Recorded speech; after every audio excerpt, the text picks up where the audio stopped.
He had his gun, so he just swung it open. I start to notice that, the atmosphere feels a little bit weird. First thing he seen was this 6.5 foot tall, broad shoulder, dark hair. That freaked him out. We hadn't talked to her about like life and death and what any of that means. She's 3 years old, So we turned around. Suddenly there's a whole tree falling across the road. And she was describing to us that, there was a deceased person that she could see visually. You're listening to Cryptid Clues, where we tackle the ever-expanding history and mystery of monsters and supernatural madness every Monday. You can find us at CryptidClues.ca for more information, or even check out exclusive content and support us at patreon.com/CryptidClues.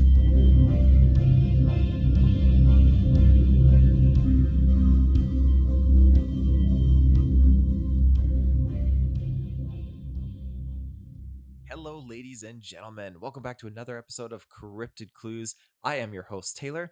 And for today's episode, I wanted to take this as an opportunity to catalog and get into podcast format the interesting UFO occurrences that have been taking place these past few weeks. Specifically in the month of March, there's been a lot of interesting stuff. So to kick us off with that, Friday, February 10th, Saturday, February 16th, and Sunday, February 17th. Now, this could be a probable representation of an increased level of surveillance due to the fourth and first object first detected in North American airspace, being the balloon. So let's just start there. And I'm also going to remain unbiased in this, as always, and present my best ability, present the factual information with my speculative perspective sprinkled in over the top, so that hopefully everyone listening can receive the information and formulate their own stance on what's happening here right now in North America. All right, so the first object, the balloon. Again, we're going to try and keep this conspiracy-free and unbiased. China has maintained that this was a weather balloon that veered way off course. On January 28th, the balloon entered U.S. airspace near Alaska before flying over Canada and then the continental United States. February 2nd, the U.S. Defense Department announces that it's tracking the balloon over the continental United States and that the balloon itself had been over Montana a day earlier, February 1st. Following this announcement, the balloon stopped loitering and began to move very fast toward the East Coast.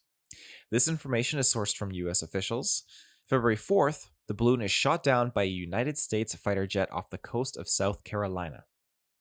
According to Assistant Secretary of Defense Melissa Dalton, the balloon's height was comparable to the Statue of Liberty, about 200 feet tall. It had collection pod equipment, including high-tech equipment that could collect communication signals and other sensitive information, along with solar panels located just below the balloon. It also included small motors and multiple propellers to allow for active maneuverability. And according to the commander of North American Aerospace Defense Command and U.S. Northern Command, General Glenn Van Herk, the balloon's payload weighed in at more than a couple thousand pounds. February 5th, the recovery of the balloon begins. Surprisingly, the balloon was still in relatively good condition after falling 60,000 feet into the water, but it did create a debris field about 7 miles wide, with most of the debris being recovered. Unfortunately, due to bad weather, some of the debris had actually landed on the ocean floor and had been, it's left there for the time being to get as it was weighed down, because some pieces, obviously, they would kind of shift on the bottom of the ocean floor there, but again, so now we have a case of who says who. China calling it weather balloon, United States saying it's a surveillance balloon. Now, for my sprinkle of perspective, I suspect the only reason this was made public was that it was blatantly visible to the public. I personally think I think something like this would be a closely kept secret, and I say this based on the Pentagon news briefing of the balloon, and I quote, "Is the position of the balloon classified?" What we're not going to do right now is get into an hour-by-hour location of the balloon. Again, we're monitoring it closely. As I mentioned right now, it's over the center of the continental United States. That's about as specific as I'm going to get. I understand my being convenient, but does the public not have a right to know the balloon is over their state? The public certainly has the ability to look up in the sky and see where the balloon is. End quote. Now, the importance of this is, again, if the balloon wasn't so big and visible, we wouldn't know about it. The other thing to note here is just to what degree of information is kept from the public. I feel like this form of closure is a great example of a plethora of topics like Bigfoot, Dogman portals, and so much more that are all kept away from us, unless we could see them blatantly out in the open, just so the public has the ability to look up and see for themselves. But I digress. Nonetheless, it's a very interesting interview, and I applaud such a brazen question. Doesn't the public have a right to know? You don't hear that line mentioned in too many interviews these days. So, all of this I felt was very important to mention because it's the starting point of what now appears to be several other flying objects, which I'm about to go into detail now, including unidentified objects that are seemingly appearing in other countries' airspaces. Now, the United States has claimed that the reason for destroying the objects was out of caution after the balloon situation. Spotted by ground radar on February 9th, the unknown object was shot down on February 10th with debris landing on the sea ice on the northern coast of Alaska. This object was around the size of a small car, as per authorities, though the actual shape of the object has remained unknown. It was believed to have not carried any equipment, as it drifted at a height of around 40,000 feet. Now, it's worth noting this height is well within the range of what commercial aircraft can operate at. This is another reason why they wanted to and insisted that they should shoot this down.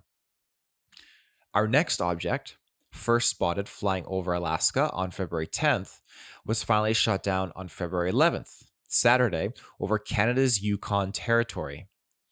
It as well was traveling at a height of around 40,000 feet like the previous object, and it's worth mentioning that our Prime Minister Justin Trudeau was already on, and I can't emphasize this word enough, pre-scheduled trip to the Yukon territory. I apologize, I shouldn't laugh. That's my biasness creeping in.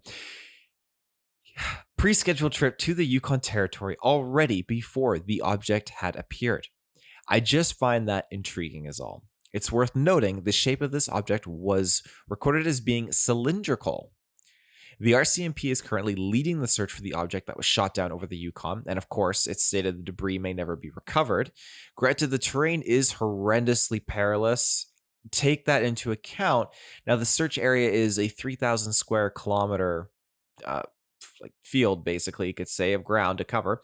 That's a lot to have to go through and dig through and track. Like, it's a lot of perilous terrain. But I also don't disregard that when the government fully endorses a search and has countless resources to deploy, finding something like this is right up their alley, especially when it's in the name of national security. And I'll go much more specific here too. On the note of resources, a CC-130 Hercules, Twin Otters, CH-148 Cyclones, and a CH-149 Cormorant. That's a lot of heavy-duty airport. Gunships, helicopters. This is all air support assisting in the search and recovery mission. Google some of the photos. It's impressive stuff. But I digress. My last note on this is that the Canadian government declining to say if it had obtained photos of this object shot down over the Yukon, I find it very off. Something is very, very off. Our third object, first spotted a little bit north of the United States-Canadian border. Observers lost sight of it as it entered the United States, but from its trajectory, it suggests that it was the same object spotted in Wisconsin before, and this object was traveling at around 20,000 feet and was finally shot down over Lake Huron. The shape of this object was noted as well, apparently an octagonal shape. So these three other objects have all been stated by Chinese Foreign Affairs Ministry spokesperson Wang Wenbin that they are not affiliated with their government. Canadian Major General Prevost stated that, and I quote, "It's clearly objects that are lighter in the air, and we cannot see any propulsion system at this time. They might be balloons, and finding these objects will help us find a bit more on what they are and how they move around." End quote. White House Press Secretary Karine Jean-Pierre moved to rule out one hypothesis that has so far been the prime rumor around the internet, as of late at least, and I quote, there is no indication of aliens or extraterrestrial activity with these recent takedowns. And she said that to laughter as well. I think there is a fine line here that needs to be understood. Aliens don't always mean UFOs, and UFOs don't always mean aliens. But at this time, only one of the 4 objects is identified. So the remainder are all classified as unidentified flying objects, or in the modern term, UAP, unidentified aerial phenomenon. And with that, we're going to jump to a quick ad break and be right back. And we're back. So continuing down the path of China-related aerial objects. This very same week that these unidentified objects began appearing over North America, China came forward with claims that they were going to shoot down a UFO hovering in its own airspace. As per Chinese state-affiliated news outlets, authorities in East China's Shandong province had actually put forth reports of an unidentified object caught flying around the coastal city of Rizal. And these reports claim that the authorities were preparing to actually fire and shoot it down. Now, of course, this could be a source of deflection by the country. It creates a level of innocence until proven guilty, you could say, in some dystopian comparison. But I thought it best to mention it nonetheless. Now, another interesting thing, the same debacle has occurred elsewhere very recently in Romania.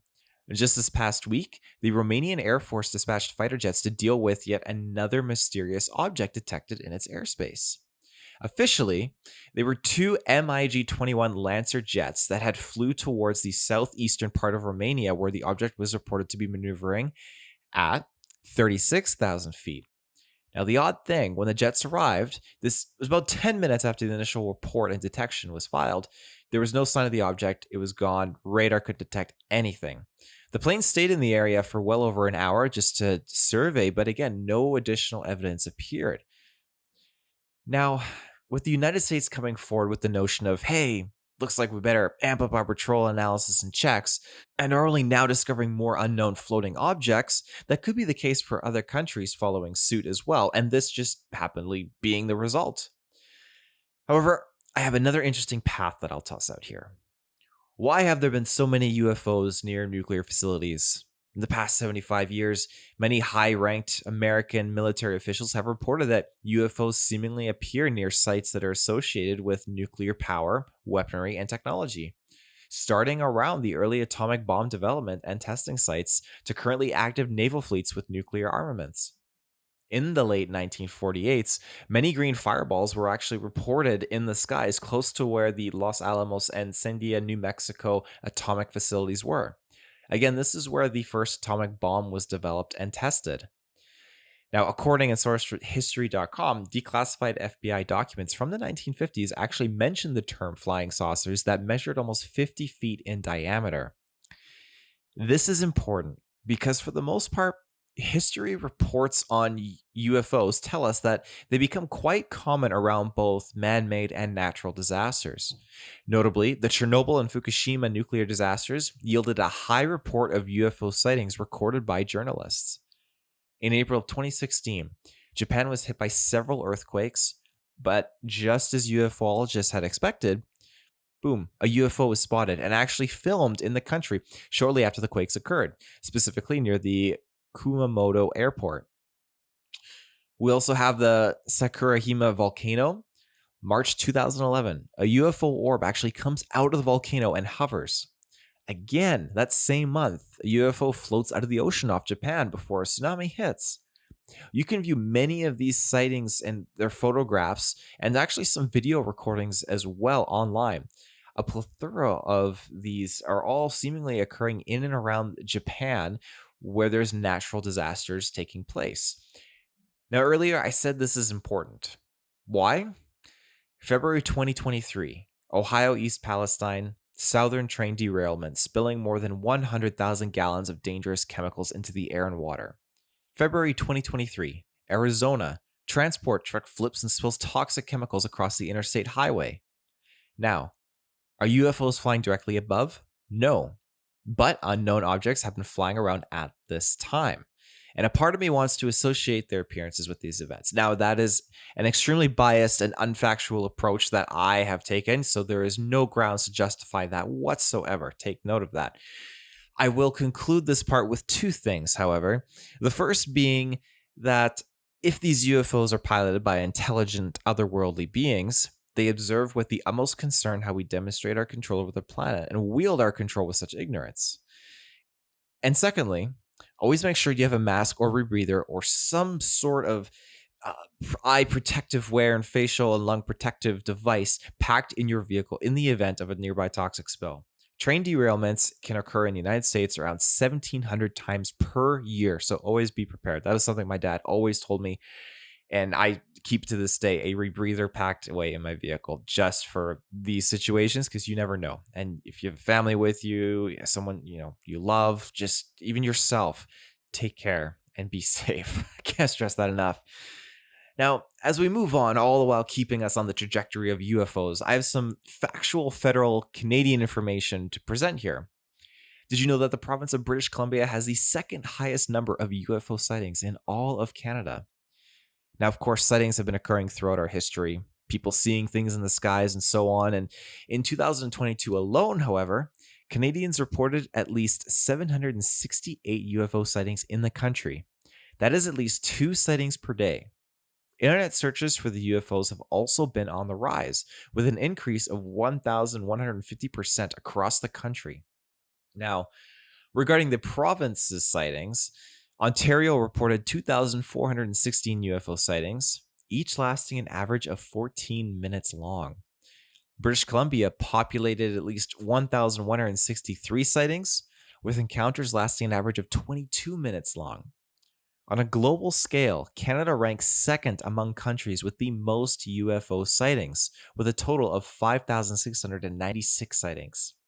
The United States of America took place first, with an incredible 126,094 sightings. That is absolutely insane.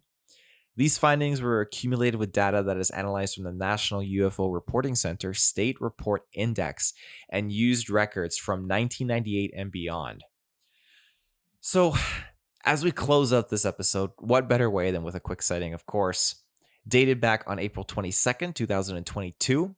This actually took place very close to my hometown. A local resident was traveling along the highway between Duncan and Ladysmith when they saw 2 large square objects blinking red and green lights. These objects were floating for around 15 minutes before disappearing, and this statement was also reaffirmed by additional witnesses. Having spotted the 2 objects in their own backyard, they said that they held their position around 40 to 50 feet high. That's really not that high up. That's pretty close. So ultimately, again, why did I want to address this? Could it be nothing? Sure. But due to very serious and unfortunate events taking place across the United States, I felt a sense of urgency to catalog and record these UFO events now, because let's face it, humanity is a time where never before we move quickly from one thing to another, like the next best thing. And I don't want to mean that in really a negative way, but it's just the way we collectively as a Western civilization have evolved essentially. This again just adds more ultimate importance to catalog these events in time so we could revisit them in the future. And as I said before, it's important to note that UFO doesn't mean alien, but a lot of interestingly convenient results yield that debris of the destroyed craft is unobtainable, which could ultimately be true. But I like to apply the hypothetical perspective, and with that, that's everything for this week's episode. So, thank you for tuning in to Cryptid Clues. You can find us on our website, CryptidClues.ca, our social media channels, Facebook, Twitter, and YouTube, as well as our Patreon where you get ad-free early episodes available there. And should you wish to reach us directly, you can via our email, cryptidclues@gmail.com. So until next time, everyone, take care and stay safe.